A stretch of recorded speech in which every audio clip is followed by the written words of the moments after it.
Today, a policeman was murdered and 4 others injured when a terrorist came up to a major highway and opened fire. This is the 4th deadly terror attack in the last 2 weeks, as Israel continues to be fired upon by Hamas, Hezbollah, the Houthis, Iran, and other proxies. Remember, Israel is fighting for the defense of its citizens on 7 fronts. That's why Israel's soldiers are in Lebanon. Israel's troops are degrading Hezbollah's ability to murder Israelis, taking out Hezbollah's commanders, taking out Hezbollah launchers, sealing Hezbollah tunnels. It's working. How do we know? Hezbollah and Iran are signaling, yet again, they want a ceasefire. Israel is receiving indirect requests from Hezbollah and Iran for a ceasefire, a source told the Jerusalem Post. We've spoken about similar reports in the past. Iran and its proxy army in Lebanon wants Israel to stop hammering away at them, but not because they want peace. Hezbollah and the Islamic Republic of Iran want a chance to rebuild, rearm, and again be ready to rocket Israel's people while invading its northern towns. That is why Israel is responding with a no, thank you. Israel doesn't want that kind of ceasefire. In fact, it needs a new reality where Hezbollah cannot fire 13,000 Iranian rockets, missiles, and drones as they have been doing for a whole year since October 8, 2023. In fact, Israel needs a new reality in which 60,000 people who were displaced from their homes can safely return. It's not just Hezbollah and the Islamic Republic of Iran talking about a ceasefire. The UN Security Council emphasized the need for a diplomatic endeavor that would bring a durable end to the conflict and allow civilians on both sides of the Israeli-Lebanese border to safely return to their homes. The Council statement also called for the full implementation of United Nations Security Council Resolution 1701. I'm just reminding everyone, 1701 has not been implemented for the last 18 years. Instead, Hezbollah continued to fortify southern Lebanon right under UNIFIL's noses and continued to rain hellfire on Israeli civilians. 1701 and UNIFIL have failed. The UN Security Council is responsible for that particular abject failure. Calling for more of the same will simply lead to more Hezbollah wars and to the destabilization of Lebanon itself, which Hezbollah is supposedly protecting. Indeed, whatever comes next must address the shortfalls of 1701 and UNIFIL and create a reality where Hezbollah is not armed and not on Israel's border. As we mentioned yesterday, UNIFIL, the UN peacekeepers in southern Lebanon, say they are at risk. Israel continues to tell UNIFIL, leave, get out of harm's way. In fact, Israel has officially stated last night again that Hezbollah uses UNIFIL facilities and positions as cover while it attacks Israeli cities and communities. These attacks have claimed the lives of many Israelis, including yesterday. UNIFIL troops that refuse to leave the area are endangering themselves and enabling Hezbollah to use them for cover. In fact, UNIFIL failed to stop Hezbollah until now. Now, it is kindly requested to get out of the way so that Israel can do what they did not.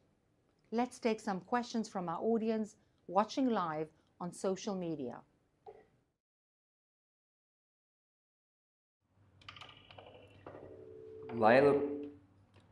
Lila Russell asks, what's holding the Lebanese army up from standing against Hezbollah? Laila, that's a brilliant question. In fact, this is an amazing opportunity for Lebanon and the Lebanese people in all of the complexity and the different groups within Lebanon to regain their independence, to regain their sovereignty, for the Lebanese army to take control.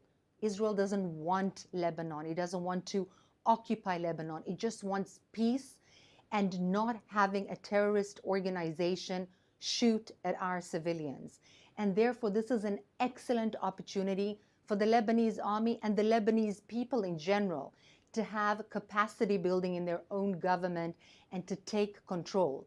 At the moment, they're still not doing it, and they're probably still afraid of the resurrection of the Hezbollah, which has taken Lebanon hostage.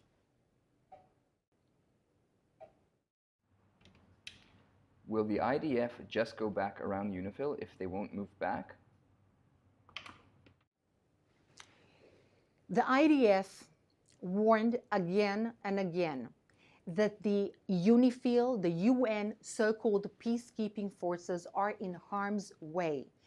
If an antagonistic terrorist organization is shooting at Israeli civilians, it is the responsibility of the government and the army inside Israel, the IDF, to make away with the shooting, with that threat upon Israeli civilians.